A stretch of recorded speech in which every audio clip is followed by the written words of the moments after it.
The article was originally published in the New York Times. Link to the article is in the description below. If you like watching our videos, subscribe and hit the like button so we can keep publishing.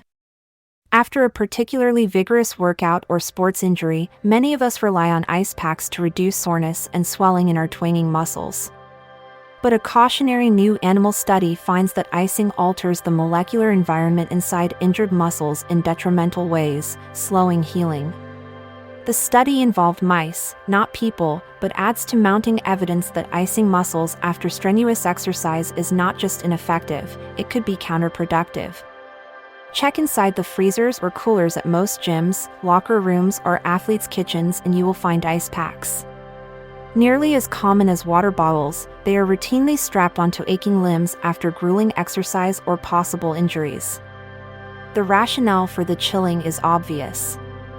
Ice numbs the affected area, dulling pain, and keeps swelling and inflammation at bay, which many athletes believe helps their aching muscles heal more rapidly.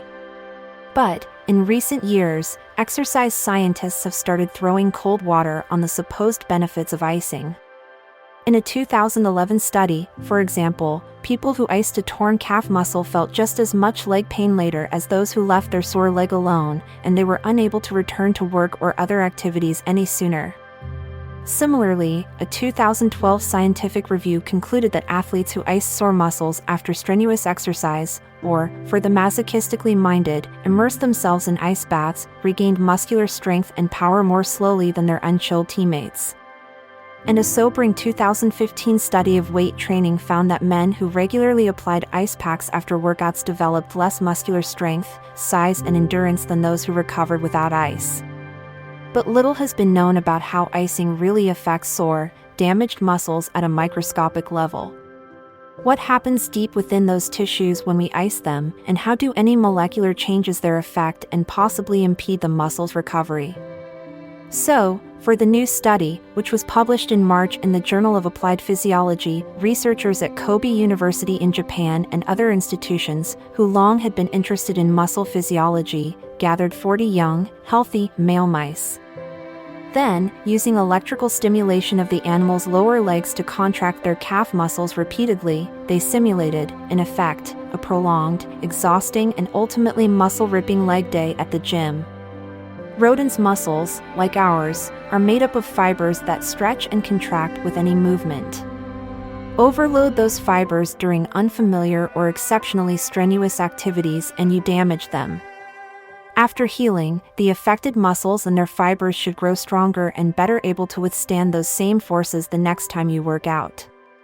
But it was the healing process itself that interested the researchers now, and whether icing would change it. So they gathered muscle samples from some animals immediately after their simulated exertions and then strapped tiny ice packs onto the legs of about half of the mice, while leaving the rest unchilled. The scientists continued to collect muscle samples from members of both groups of mice every few hours and then days after their pseudo-workout, for the next 2 weeks. Then they microscopically scrutinized all of the tissues, with a particular focus on what might be going on with inflammatory cells. As most of us know, inflammation is the body's first response to any infection or injury, with pro-inflammatory immune cells rushing to the afflicted area, where they fight off invading germs or mop up damaged bits of tissue and cellular debris. Anti-inflammatory cells then move in, quieting the inflammatory ruction and encouraging healthy new tissue to form.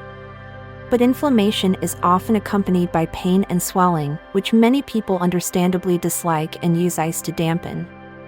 Looking at the mouse leg muscles, the researchers saw clear evidence of damage to many of the muscle's fibers. They also noted, in the tissue that had not been iced, a rapid muster of pro-inflammatory cells.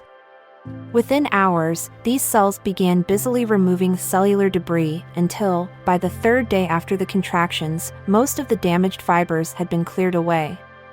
At that point, anti-inflammatory cells showed up, together with specialized muscle cells that rebuild tissue, and by the end of 2 weeks, these muscles appeared fully healed.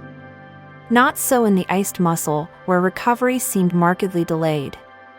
It took 7 days in these tissues to reach the same levels of pro-inflammatory cells as on day 3 in the unchilled muscle, with both the clearance of debris and arrival of anti-inflammatory cells similarly slowed.